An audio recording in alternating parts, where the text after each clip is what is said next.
I think we're already live. Oh yeah, I'm sure we were. All right, and they are off in the race channel. All right, that was a really fast switch over from Super Metroid. Hello, everybody. This is Skaman222, and I'm here joined with Waluigi dell'Azul. Ooh, you pronounced that right. I'm actually super impressed. But Dang, yes, I am Waluigi. Oh, and we're starting. nice. All right, I'm gonna play this Picross puzzle over here. Let me know when they're actually playing the game. Picross percent. I don't know. This is only like a 70-second cutscene, unless you Only. have like a third-degree black belt in Picross. All right, just messing around. So here we have Namix and Hunter. This is going to be an interesting match, I think. Hunter right now is undefeated in his group. It's 2-0. 2-0. Yeah, he's on fire. Yeah, I think both of his times were both sub 110. That's really, really good. I think he's like top 5 with average times and stuff. Yeah, Hunter kind of showed up in the Earthbound scene like maybe 6 to 8 months ago. Just did the weekly glitchless races with us. The Yeah, full not glitchless not percent. that long ago, honestly. Like I want to say it's even less than that. Like maybe like 4 months ago tops. Yeah, I can believe that. So he's probably the favorite in this race. But what's really interesting here is that Namix, I mean, he has some history. He was in last year's tournament, and he actually upset Uko last year, which kicked Uko out of qualifying, which I think was a pretty big upset Yeah, at the yeah. time. Namix last year advanced in a group that was very hard. Not only was Uko in it, but background guy was also in that group, and to be able to get that second place out of that, and he had a really decent tiebreakers for the 2 and 1 also. So we'll see how much of this race he remembers. For sure. This year, though, Namix has a much more difficult road to qualify. First of all, Hunter, having the really good times of both sub 110, I think it's safe to say that Namix probably won't pass Hunter.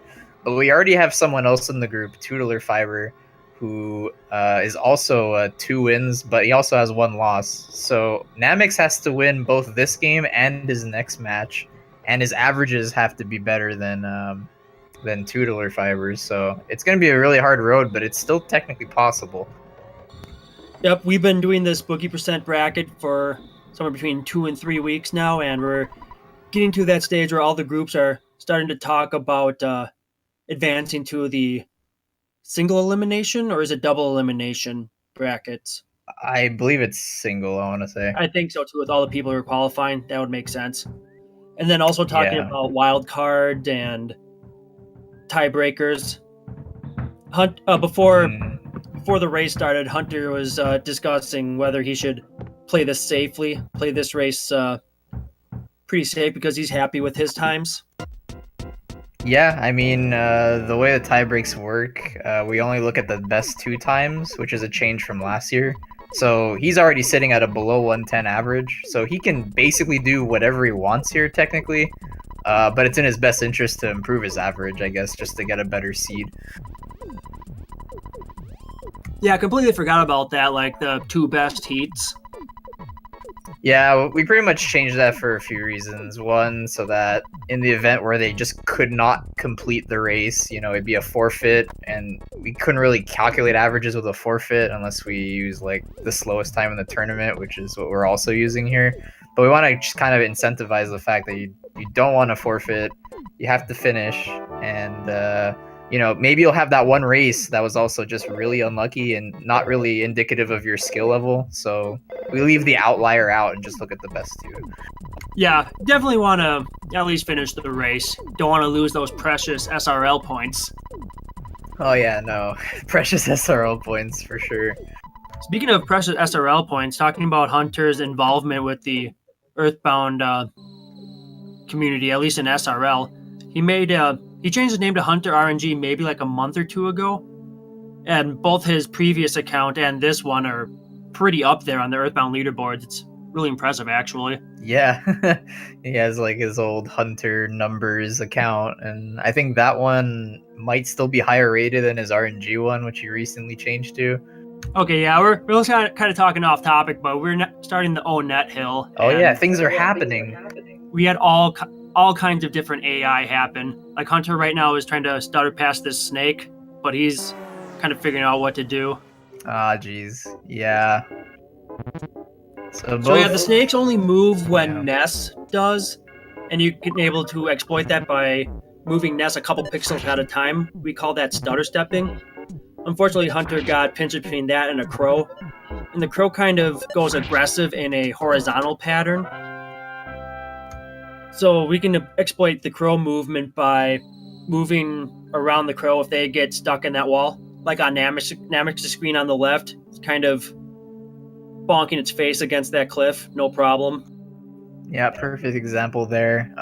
Both players did get a fight, I believe. Hunter, I think, made the right call in going with the snake. The crow is actually pretty lethal just because of its speed. You miss a lot, and they can hit you. And yeah, you can die to a crow very easily. With the snake, it's not too bad. I mean, it could solidify you, but I think it's still the best option to go for. But unfortunately, he got a red swirl. Yeah, if I remember correctly, the snakes solidify or attack, but they have the weakest offense and the lowest hit points, or at least the fewest turns to kill, I think. That's how I understand it. Right. And then the crows have the highest offense.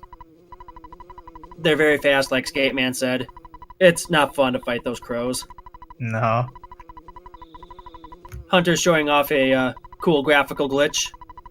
You can actually play this game with the controller in the second port.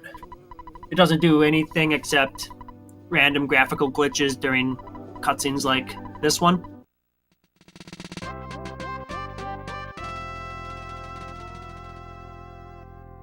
So it looks like Namek is just slightly ahead right now.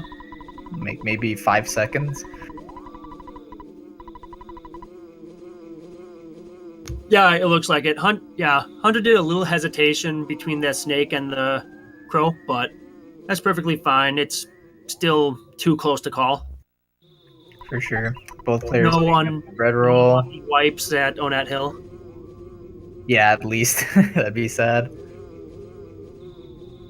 Bread rolls just for safety, of course. The enemies in town can be a little rough, so having that bread roll handy for the first few fights is nice.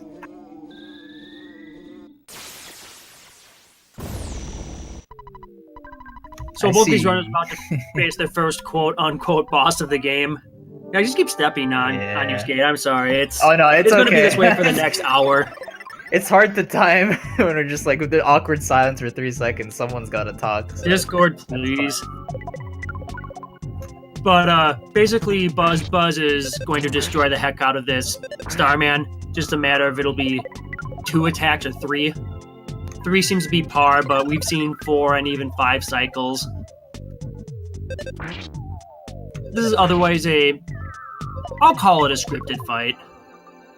Actually, no, it's not scripted, but there's only a finite amount of turns, I guess. I believe that was 2 attacks from Hunter. Yeah, that's what it looked like. So Hunter takes the lead back. Just as with well the as Namux. Yeah, not too far behind.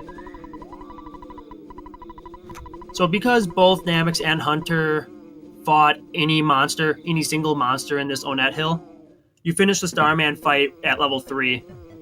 Normally you go through Net Hill, ignore or despawn everything and fight Starman. You're level 2, but have 1 experience left to level 3. So fighting literally anything gives that extra level up. It's like 1 extra offense, 15 extra hit points. It's really good against 1 Pogo Punk in the arcade. Yeah, it's quite a significant boost for the Pogo Punk especially.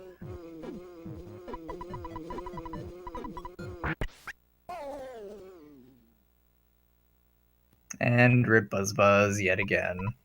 Yeah, we have Lardna being an ableist against Buzz, calling it a dung beetle. I thought I saw that in chat.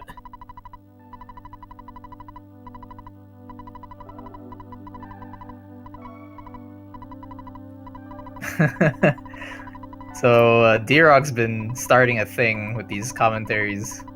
He mentioned how he had a really expensive $14 burger at Five Guys that had like A1 sauce and mayo in it, and Trombortis just had nothing A1 to also. do with that. I'm actually What are more your tilted thoughts on by it? A1 than mayo. Okay, you also like A1 better, but how do you feel about just mayo on a burger in general? I've never had mayo on a burger, but then again, I've never been a mayo guy. Mayo by itself. Okay, that's fair. I think I'm still on Team Mayo though. I'll be the Team Mayo guy in this commentary duo. I'm just more tilted by A1. You put A1 on anything, and that anything is going to taste like A1. Wow, that crow is chasing Hunter quite the distance there. Yeah, the crows kind of have a swagger. I mean, sometimes they have a swagger. They move slowly, just kind of follow Ness like one of the kids destined to beat Gygas with him. Other times they make a beeline for him, just straight line. Hi, you're fighting me now. Wow, there's another crow there, Ninja Crow. Shoutouts to Ninja Crow. Hunter is showing that he has more swagger than the crows. The Ness swag. Aw, yeah. Nothing quite beats paralysis swagger. Probably more fortunately we don't see any of that in this run. So both players getting some better equipment, picking up that Mr. Baseball cap a little bit out of the way, just to have the extra money to get the cheap bracelet, which is just better for defense.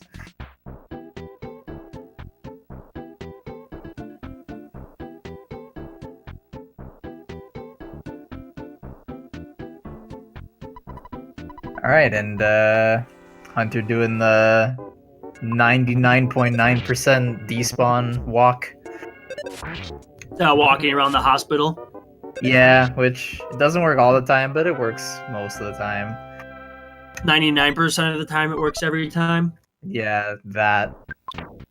Alright, Pogo Punk was not really an issue, and that's where the bread roll comes into play. You usually heal after Pogo Punk or in the middle of the fight too. Yeah, that seems to be par. Yeah, Hunter's switching to auto fight, which will allow Nas to bash every turn. So every turn that you use auto fight, you're saving that one menu worth of frames. Yeah, gotta save all the frames you can when all you're doing is just bashing. Absolutely. When Ness is below like a quarter of his max health, the auto fight AI will use the highest life up attack.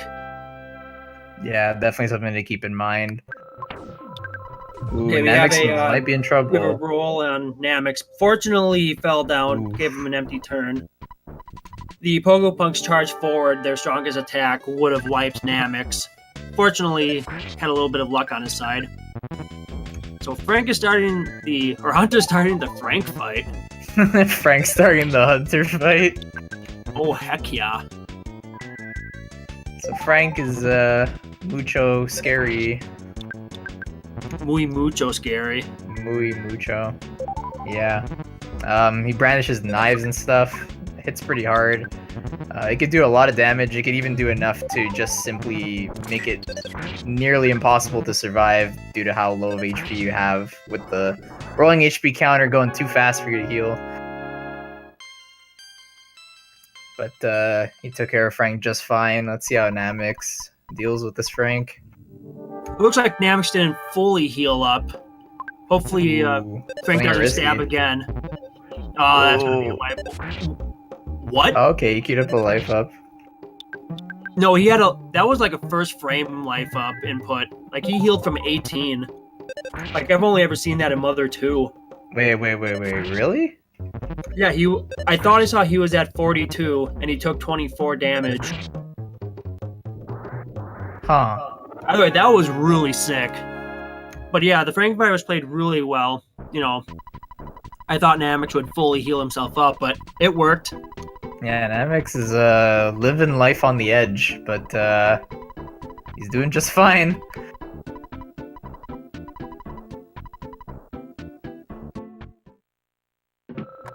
Don't have to talk too much about Frankenstein Mark II though. That's the easy Frank fight. pretty much just abuse the fact that it doesn't attack every second turn, so you can easily play around that compared to Frank.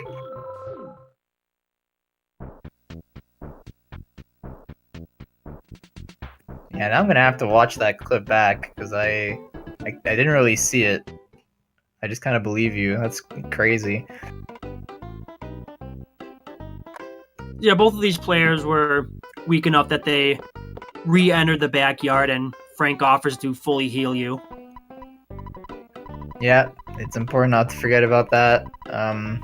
We are not doing manipulation for, races and tournaments' sake, but in manipulation you just skip that heal altogether, so runners who are used to manip sometimes forget that. But it's important. It's important here. I've been a fan of skipping the heal if Ness is at like 10 psychic points. I've done it recently fair. if I'm full health and 5 psychic points, but that's kind of on the fringe. Yeah, like if you had some really good Frank fights and you just kind of like got a smash on each fight or something, then yeah, you probably could just skip it. Yeah, thank you, Einhander, for that clip. Yeah, I wanted to make sure I read that. I'm gonna watch it now. Like I was questioning that 2s and 6s kind of look the same if the quality is a little iffy. Dang, that's awesome. I mean, I guess Frank is like a special case because, like, I mean, his text is just 5 characters. It's just Frank, so his attack, I guess, goes by quickly enough that you can survive at that low HP. I mean, I guess. But I don't know. I've had situations like that where I've died at even like 21. So I mean, he really mashed that one out, I guess. We have a question from chat from Dragoon. I mean, offense is like a big stat that we're looking for, but there are other stats in this game like vitality, luck, and guts is an interesting strat that affects battle. We have the famous or infamous guts save. Based on what the guts give like a % chance for Ness to survive a mortal attack. Like that stab attack that Namux took that was for mortal damage. He could have survived that with 1 HP, but it's a super low chance. And then guts also affects a chance to smash or give a critical hit. And that's for both Ness and the monsters. If any of these runners play against the rowdy mice, they have like 99 guts or something silly like that. If they're going to hit, it's almost a 50% chance to smash. I don't know the numbers on that. I'm just guessing. Yeah, there's a page with all this stuff, but your guess is as good as mine here. I'm not too keen on the whole guts stuff. Like, I don't really know that off the top of my head. I know guts has to deal with like whether you get a sunstroke in the desert for some reason. Yeah.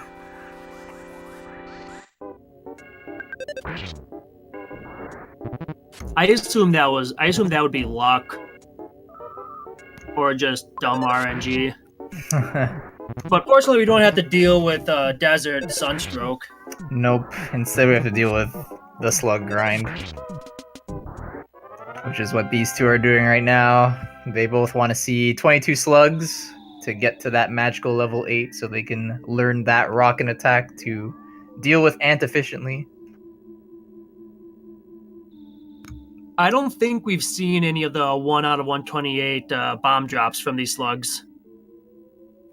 Yeah, I've been really behind on my commentary, so I would love to be proven wrong. I haven't seen any this year, though. In the tournament, I feel like I've seen one, but I'm not sure. I want to say Gearless got one in a race. I don't know. That's just a feeling.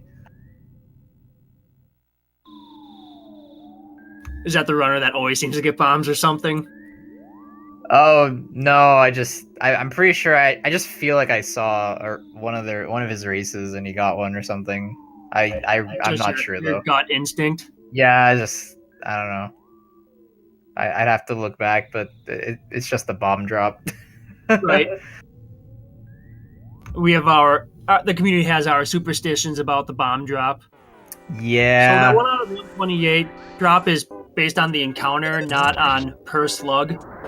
So the fact that Hunter's slugs weren't too social and joined in as couples, I guess it doubles his chance to get the bomb drop. Yeah, And this is exactly. on Namux's screen.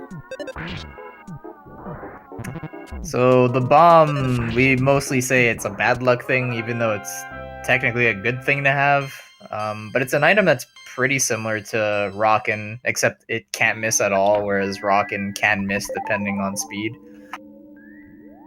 But I believe its range is a bit better. The average is 90 on that, whereas the Rockin' average is 80. Yeah, that sounds about right.